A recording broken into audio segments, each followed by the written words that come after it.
दिल्ली का वो सबसे वीआईपी जगह में से एक राजघाट, तारीख 11 और 12 अक्टूबर के बीच रात 11 बजे एक ऐसी पीड़िता लड़की जो बदहवास हालत में लगभग तो 6 किलोमीटर तक बिना कपड़ों के, वो भी साथ ही में पूरा बॉडी खून से लथपथ, शरीर पे कपड़ों का नामो निशान ना के बराबर, लगभग वो ऐसी सिचुएशन में चलती आ रही थी जहाँ पे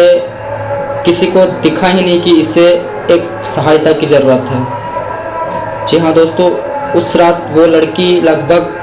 राजघाट से सराय काले खां तक 6 किलोमीटर पैदल बदहवास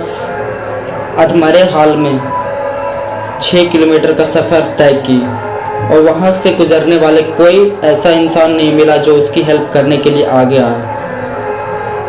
उसी वक्त उसे दिखता है एक नेवी का ऑफिसर जो उसे इस हाल में देखकर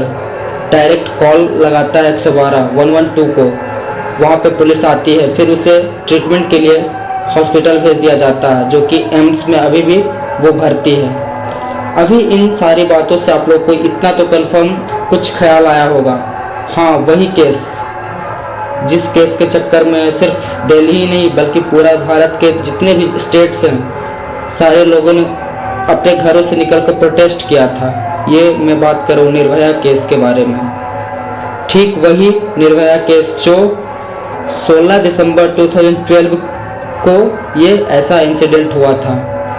आज ऐसा लगता है जैसे फिर से उसी केस को दोहराया जा रहा है, क्योंकि जो भी अभी मैंने आपको बताया, इतना सुनने के बाद आपके जहन में ज़रूर ये आया होगा कि फिर से वही चीज़ को यहाँ पे दोहराया जा रहा है।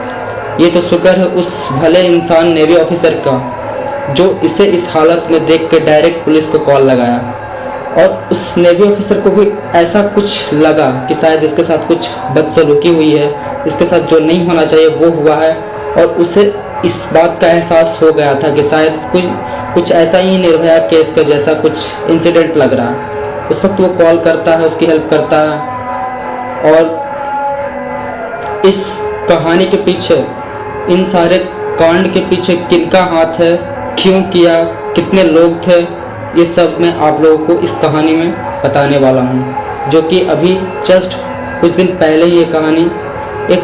घटना घटी है जो एक लड़की के साथ। पुलिस काफ़ी कोशिश की कि मैं इस लड़की के साथ हुई बातों को बयान लूं, लेकिन लड़की उस सिचुएशन में नहीं थी कि कुछ अपना बयान वो दे पाए। हालांकि पिछले 21-22 दिनों से वो लड़की अब खुद को रिकवर कर रही है, जैसे कि आप लोगों को मैंने पहले बताया कि उसी वक्त उसे एम्स में भर्ती कराया गया, जहाँ पे ऑपरेशन वगैरह जो भी सिचुएशन थी उसके साथ वो सब एक अच्छा ट्रीटमेंट मिला और वो अब कुछ अपना बयान देने के हालात में है। हालांकि पुलिस वालों ने, दिल्ली पुलिस ने एक प्लान करा, बिकॉज उसे पता है कि विक्टिम है और ये हम लोग अगर डायरेक्टली ड्रेस में जाएंगे, लाइक पुलिस यूनिफॉर्म में जाएंगे तो शायद ये डर जाए और सही हमें कोई बयान ना दे पाए। इसलिए दिल्ली पुलिस ने वहाँ पे एक लेडीज कांस्टेबल को एक लाइक सोशल वर्कर के तौर पे भेजा गया उससे बयान देने के लिए कि उसके साथ हुआ क्या था उस दिन,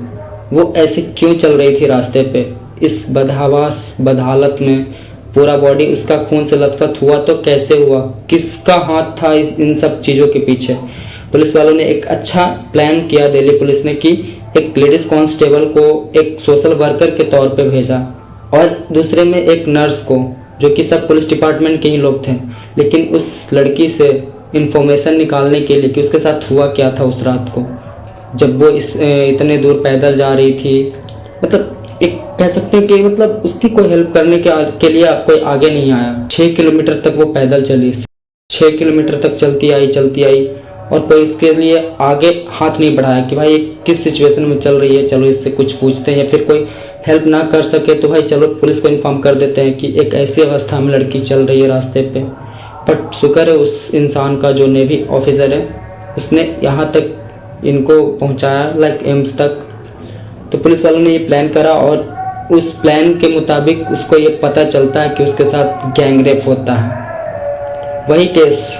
जो निर्भया के साथ होता है दिल्ली, उसके साथ गैंग रेप होता है। वो 3 लोगों के साथ उसको 3 लोग मिलके गैंगरेप करते हैं। फिर पुलिस वाले ने एक अलग टीम बनाई, दिल्ली पुलिस ने 10 टीमें बनाई, जिसमें से कि मतलब जितने भी वो बताती है कि जो मेरे साथ गंदी हरकतें किया वो 3 थे, जिसमें से एक विकलांग था। और मैं आपको ये फ़ोटो दिखा देता हूँ। एक विकलांग था और एक मतलब उसको इतना पता चल गया था कि जो भी हुआ है वो सिर्फ ऑटो में ही हुआ है और ऑटो वाले से पता चलेगा। उसी वक्त दिल्ली पुलिस ने 10 टीम बनाई और 10 टीम की हेल्प से इन 3 अपराधियों को दबोच निकाला। दबोच निकालने के बाद मतलब एक कह सकते कि दिल्ली पुलिस का एक अलग ही रणनीति निकाला गया। इस क्राइम के पीछे क्या वजह थी, किनका हाथ था, उन सबको पकड़ने के लिए उन लोगों ने 10 टीमें बनाई और जगह जगह जाके जितने भी ऑटो ड्राइवर्स थे, क्योंकि इसके साथ जो भी गलत हुआ था इस लड़की के साथ ऑटो में हुआ था, जो भी किए थे वो ऑटो में किए थे। इसलिए पुलिस वालों ने 150 ऑटो वाले की जांच पड़ताल की, पूछताछ की, घर घर जा कर पूछताछ की, जिसमें से 3 के 3 मुजरिम पकड़े जाते हैं, अपराधी पकड़े जाते हैं, जिसमें से एक विकलांग होता है और एक कबाड़ी वाला होता है और एक ऑटो वाला होता है। इन तीनों ने मिलकर इसके साथ इतनी गंदे हरकतें करते हैं। इन तीनों अपराधियों का नाम मैं आप सबके बीच रख रहा हूँ। शमशोल भीख मांगने वाला एक लंगड़ा, आप समझ सकते हो एक विकलांग आदमी का ऐसा माइंडसेट हो सकता है। दूसरा कबाड़ी वाला जो कबाड़ी बीनता था, प्रमोद। ऑटो ड्राइवर प्रभु महतो। इन तीनों ने मिलकर इस लड़की के साथ ऐसा गंदा घिनौना हरकत किया जो कि पूरे देश में एक सनसनी का माहौल बना दिया। फिर से लोग निर्भया केस को याद कर रहे थे जो पिछले 2012 में हुआ था, क्योंकि वैसा ही इंसिडेंट फिर से अभी 2024 में हुआ है। तो लोगों के मन में ऐसा फिर से दिल्ली पुलिस के ऊपर या फिर दिल्ली के जो भी सिस्टम है उन चीज़ों पे सवाल खड़ा कर रहे हैं कि भाई ऐसा क्यों हो रहा है बार बार, खास करके दिल्ली में ही। और जहाँ तक कि पता लगाया गया कि दिल्ली जो लड़की थी, इस लड़की का डिटेल्स निकाला गया तो इस लड़की का डिटेल्स ये पता चलता है कि ये लड़की उड़ीसा से आई हुई थी। पता ये भी चलता है कि उड़ीसा में इसने कुछ सोशल वर्कर के तौर पे कुछ अच्छे काम भी कर रखे हैं और लड़की ने अच्छी खासी पढ़ाई भी कर रखी है, सोशल साइंस से ग्रेजुएट है, मतलब अच्छा खासा पढ़ी लिखी लड़की है। और ये पढ़ी लिखी होने के कारण दिल्ली अपने दोस्त के कहने पे जॉब दिला देंगे कहने पे दिल्ली आती है, कुछ दिन सर्वाइव करती है अपने फ्रेंड के साथ, फिर दोनों में शायद अनबन होती है और इस लड़की को लगता है कि जैसे मैं अपने फ्रेंड के ऊपर थोड़ा बोझ बन रही हूँ, इसलिए वो वहाँ से छोड़ के कोई एक आश्रम में रहने चली जाती है, जहाँ पे खाना पीना रहना शायद इसे वहाँ की चीज़ें पसंद नहीं पड़ रही थी, वहाँ का फैसिलिटीज़, वहाँ का रहना सहना, इसलिए वो वहाँ से छोड़कर उत्तरी पूर्वी दिल्ली आ जाती है, जहाँ पे ये 3 लोग इनको देखते हैं। अकेले देख के रात 11 बजे इनके साथ ऑटो में बिठा के गंदी हरकतें दुष्कर्म करते हैं और करके फिर उसे